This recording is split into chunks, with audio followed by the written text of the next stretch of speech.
about the design center before I get started. The design for this half of the room, the design center is part of the University of Detroit Mercy School of Architecture, and we work exclusively with nonprofit organizations within the city of Detroit that look at how do you create a transformative city by interacting with the actual people that are here, which actually is what you'll be learning a little bit about, I think, when we talk about Yona Friedman. So hopefully it'll be clear as we is there a way to shut this mic off? Ben? It's on. Oh, great, thanks. So the title is Architecture and Performance of Everyday Life. I'll get to exactly why that is in a moment. But I have a few disclaimers. One, you cannot never predict what I will say, first of all.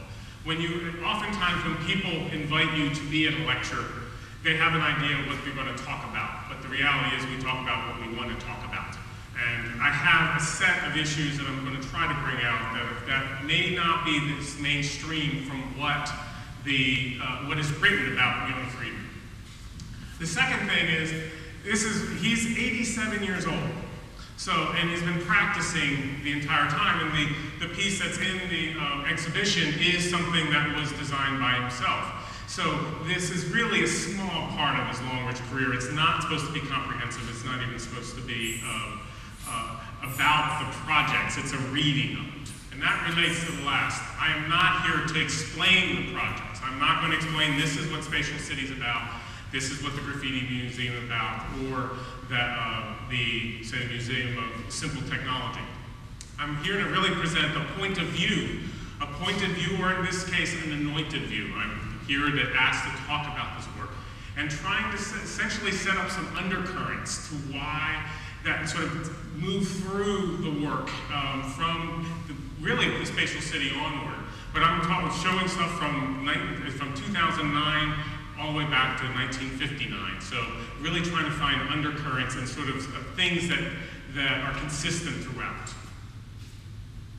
So I start here, and I have a few students in the audience. They've seen this part. I say they will have a few things they've seen before. But here's an image of rocks and bushes and trees, and this is sort of emphasizing the point of trying to find something else, another lens of thinking. Antoine Picon once said, he's a professor at Harvard, the world is not changing, it is the way we see it that changes. If you turn that image vertical, those rocks and bushes now turn to be a face. The way I am approaching this work, I've really tried to resist taking what has been written and sort of regurgitating it back to you. I resisted trying to say, this is what so-and-so said, this is what so-and-so said. It's really about trying to find another reading that's based on what people have said, but it's trying to look at this. It's both. It's not either or, it's both of these things. So with that, if there is a sort of underlying theme, it's the individual and its relationship to systems, and the systems and its relationship to individuals. So there's an underlying theme to the whole thing. It's that right there. I'm going to talk about it in three ways. One, cities and performance, cities and prosthetics, cities and narratives. Cities and performance. If we change that and say cities as a performance art, and in that case you can say architecture as performance art. We, in our everyday lives, perform in architecture. We perform in buildings, we perform in space. The intention of this statement is that how does architecture engage that? It's not something that's static in the background, it should be something that engages that performance. It should amplify that performance. With that said, architecture then really isn't equal to buildings. Cities aren't really equal to buildings. That's actually a tree house designed by a friend of mine in Omaha, Randy Brown, probably the nicest tree houses a little daughter could have. They don't equal each other. What they really are the relationship to people. This city and architecture needs people, needs that individual condition, of the condition of the individual. So back to architecture and performance of the everyday life. what Yona Friedman was beginning to try to change, when you think about when his work became apparent or became more well-known in the late 50s, he was reacting against this, the anonymous body, if you will, that celebrating each user as an individual, not an anonymous individual, or the modernist, if you will, universal body, where all bodies were now created to become universal. This thing that now we can define who a human will be, what their dimensions are, what they're going to do and be like, and there's sort of the loss of the individual. And in fact, this device is designed by Max Factor. There really was a Max Factor. It's a beauty calibrator. If you turn these dials, it moves rods closer and far away from the face, and sure enough, it was this defined the coefficient of beauty. Trying to find what would be, were you X beautiful or not? For us, that seems to be, how can that even be the case? But these were trying to find that universal body, that universal condition. He reacted against that, saying, no, everybody is different, and how does the city respond to that? What is the engagement of that? Active versus passive. He was much more interested in the active engagement. How do we actively engage this? So, the engaging of in space and the making of that space. How can a user engage in space, like we're doing now, in an active way, as well as in how does the user engage in making that space? Friedman had a vision that the city actively engages the human person as well as the human person actively engaging it. Again, the individual and the system being the city and so on. To define, though, what we mean by active and passive engagement with the individual, if I asked you to think about what does it mean to be afraid, and I try to define to you what does it mean to be afraid and what you feel like, and the hair stands on end, and I then wait outside this building at 3 o'clock in the morning and someone leaves this building at 3 o'clock in the morning and I stick my finger in their back. I don't have to say a word. People, you know what it means to be afraid. That's an active engagement versus the passive engagement of trying to explain it, trying to find analogies, trying to find symbols of the circumstance. Friedman was looking for an active engagement. How does the person one-on-one define their space? They are actively doing that, not symbolically doing that. So with that, looking at the difference between verbs and nouns, he was interested in that issue of verbs. We, as designers, should be designing the verbs of the cities, not the nouns of the cities. Less about buildings, less about public spaces, but what's happening in those spaces and how do we design for that. So in other words, the difference between designing ascending and descending versus a stair. I could ask everyone in this room to think about a stair. They'll all be different, but they will still be stairs. If I ask you to think about ascending and descending, some person might be thinking of scuba diving, another person might be thinking of climbing a mountain, another person might be thinking of a stair, an elevator, and so on. The experiences expand by thinking of verbs versus nouns. As we begin to think about the making of space, and all users being a part of that, the expansion of what that space can be occurs. So celebrating human actions in both the making, thinking, and using, not both, the making, thinking, and using. In other words, how do people shape their cities? How do people design their cities? And how do people make their cities? And in relationship to individuals and systems, you have the individuals and the systems of habitation that actually we can shape the space we inhabit physically. And we do that. He was looking for it to be much more universal. How do individuals and systems of design interact, and how do individuals and systems of construction interact? So with that, we show a couple of things in this first part. This is from the Spatial City. His phrase, dwelling decided by the occupant. And that the city is made for people's mobility. And he meant social mobility, not just the physical mobility. How people, if they moved socially and so on, how does that occur? So the notion that this thing can actually have, that as someone in this space, the frame is defined, but then what's inside the frame can move and can change. Not just move on a day-to-day basis, but can move as someone says, well, we need more space, or we want to move from this side to that side, the whole place can move with it. Their honeycomb, if you will. These conditions now can suddenly begin to move, added onto like the part on the right begins to show, and so on. That drawing in particular is in the exhibit. If you want to see it, it's a beautiful sketch and collage. How do people design their cities? It's beginning to break down the idea of what does it mean to have an architectural drawing, and only privileged people can read those drawings. He began to think a lot in cartoons. And in fact, MoMA, as they talked about, Yona Friedman work says that encouraged architects to be less self-important. And those who are not architects in here would maybe not appreciate it, but architects think they are maybe more important than we need to be. So MoMA was saying that Yona tried to begin to sort of reduce that. Yona Friedman tried to begin to reduce that.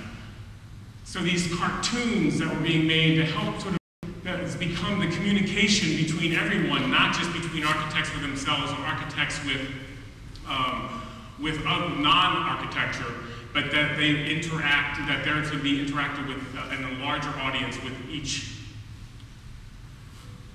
How do people make their city? It's a little dark, but the image of literally people are making the space. These are people. This is not a small model. That's a person there. So this is the space. This is done in Como. And actually, there's a workshop that's going to be done here with kids where they're going to be utilizing a similar idea of where the kids will be making their space. So to help people inhabit, help the inhabitant become the master of their own design. So not taking a drawing and building from that drawing, but the act of building is a drawing. The act of building is a method of thinking. The different circumstances, the architecture, and we were talking a little about this in the beginning and in the piece that's in the exhibit behind that wall. It's not, okay, we do these defined drawings and then from that drawing you just build the piece. You define a series of actions and then those actions are carried out through the building. And the action of building is part of the thinking process. This shows more directly it happening. And in his case, with everyday objects, cardboard and tubes and plastic. So at the end of this particular section, Friedman is looking for the user to be an active participant in the space they work, live, and play. All of that. They're trying to be active participant in that. And I would say actually looking for the user to be allowed to be an active participant. Oftentimes we sort of, are they really active or is it really there, how much are they engaged in that and allowed to be engaged? So city and prosthetics, to become more specific about that, it's more general. How do we become more specific is to maybe think about the notion of prosthetics. It's a relationship between user and space. There's a prosthetic relationship, the city and architecture as a prosthetic device. Versus the city and architecture as a symbol for or of the human body. So in this case, the human body as the scale, the thing of looking, the buildings drawn around it, the head being the top and so on, that the symbol, that space becomes a symbol of our body. Versus architecture as an analogy of the human body, where circulation for people is equivalent to a circulation of blood, and that building structure is equivalent to the structure of the body, the bones, and so on. Not that these are incorrect, but there's a difference than what he's projecting. The city is a direct one-on-one relationship that this thing, the relationship of this thing, they need each other. This person swims differently with this cannot swim without the person. We oftentimes think of of prosthetics like this, something that replaces a missing part, as opposed to something that can enhance the body. So thinking about enhancing, in this case, this is the image of RoboCop. I mean, when the machine that was used in the movie RoboCop, where this thing is enhancing the body. It's not replacing the arms, it's enhancing the arms. It's enhancing. Where this enhancing site. So this by itself can't do what it's doing, and this, the human eye by itself can't do what it can do with it. They have a symbiotic relationship. So then thinking about that in the work of Yona Friedman, thinking about how a person now can suddenly move things around. First, there is vertical circulation. The idea was this thing could begin to sort of occur. This vertical city, the spatial city, is something that didn't happen on the horizontal plane but on the vertical plane. And now you had vertical circulation up, but it can occur over green space, it can occur over existing buildings, over water, and so on. Like the section I showed earlier, then where these boxes occur, the framework is there, but then the boxes can occur independently of the needs of the user in the space below. I love this image where you have something like this and then you have these sort of 1950s, 60s vehicles underneath. So how this then begins to interact and engage with what's existing and so on, and how it then can suddenly, the frame is provided, and then what happens occurs within it. And not just the space of the interior, it's the entire exterior space of how someone can interact and move it around, and that space is needing a human and environment to engage. It must be a symbiotic relationship between the individual human person, the activities they do, and the space they do them in. The last part, cities and narratives. That actually is an X-ray of my head. I thought it looked like two people talking to each other. In this case, for that reason, multiple narratives. Cities are formed by multiple narratives. Architects, designers, artists essentially do something about, what we do is about creating stories. We create the environment in which stories occur. Mean by that is that architect Louis Kahn once stated that what architects do is they take the immeasurable to create the measurable to turn to the immeasurable once again. So in other words, taking ideas, intentions, desires, in the case of Friedman's social mobility, and turning it into structure, form, space, materiality, rooms, whatever things, plazas, and so on, to turn it into, once again, emotions, desires, sensations, memories, thoughts, and ultimately stories. Telling stories. This form of a city is shaped by these stories. The way we think about cities is not about the things themselves, it's our movement, our actions in it, sort of bringing it back around full circle of the action, as we talked in the first part, of people's use and verbs and so on. The way we think about cities is from our movement through the city, from our actions, verbs within the city.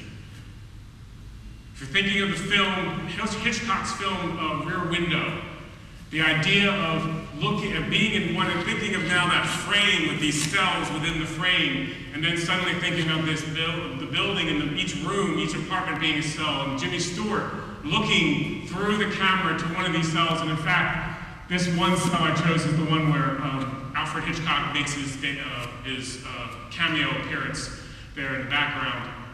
The intention is that suddenly by looking and viewing each cell, suddenly there's a story that occurs. And in this particular case, watching and then fabricating stories to then to tell those same stories. Now, can you legislate the multiple narratives? Can you legislate what someone would say or do or act? And that's the thing, is designers and architects really shouldn't be trying to legislate, this is what you will do in this space, this is what you do in this space. What they do is provide the opportunity for multiple narratives to occur, meaningful interactions to occur, those verbs. And in this case, I would say Friedman creates that opportunity for stories to be told, for the stories to happen to be told. You can say that can happen in a white box, it can be happening anywhere, but the notion of how the space is designed and how the sort of condition of it being above the city sort of talks about a more transformative way of thinking about the city. So that same issue, the project in Como, making this, it's more than the place itself. What this space becomes is interesting, but the stories, the narratives that come from the interaction of the people that made this place, that begins to become more of the story, the act again of construction. So it's not just the final artifact that's interacted with, it's how it's getting there. In that same section, so how one peers through, how they actually also exist in this void, what's below and so on is part of that, of the storytelling, the narratives. In the museum of simple technology in India, what's wonderful about this is the sense of how the use of bamboo in construction and everyday materials to create quite beautiful spaces, and how the use of people in making that, the story is not about the final object and experience in it, but again, the construction of it as well as experience after. Same thing with Spatial City. This one's a little dark, like the Graffiti Museum, where essentially, not unlike the Spatial City, where a framework is created and then what happens in that framework is free. The exhibit here, the framework is created, what happens in that framework becomes free.